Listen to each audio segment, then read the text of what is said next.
This motion commemorates the Israeli Declaration of Independence on the 15th of May 1948, but what it does not acknowledge is that 15 May 1948 is known to the Palestinian people as our Nakba, which translates to the catastrophe.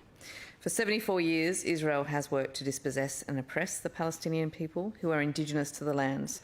They have been and continue to be driven out of by the settler-colonial state of Israel. The occupation of Palestine and the systematic persecution of its people by the state of Israel has been condemned by the world's foremost human rights organisations, including the United Nations Human Rights Council, Amnesty International and Human Rights Watch, as well as Israel's preeminent human rights organisation, B'Tselem. The first report of the United Nations Independent International Commission of Inquiry on the occupied Palestinian territory, including East Jerusalem and in Israel, issued its first report in 7 June 2022.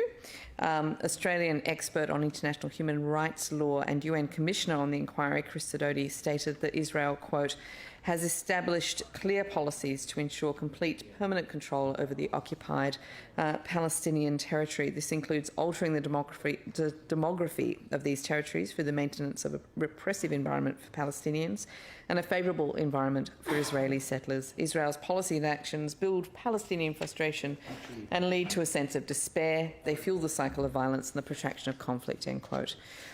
Territories that the State of Israel allows Palestinians to live in continue to shrink. The data shows that since 2006, 22,640 Palestinian people have been left homeless because of home demolitions by the State of Israel. Israel recently passed laws to forcibly dispossess some 1,300 Palestinians from 8 villages and communities in an area in the West Bank south of Hebron known as Masafer Yatta. This will be the largest forcible expulsion of Palestinians since the 1970s. The discrimination by the State of Israel against Palestinians extends past dispossession of indigenous lands. And UN data shows that since 2008, the State of Israel has killed 5,999 Palestinians, including 3,435 civilians. This is compared to 110 Israelis killed by Palestinian armed groups in the same period.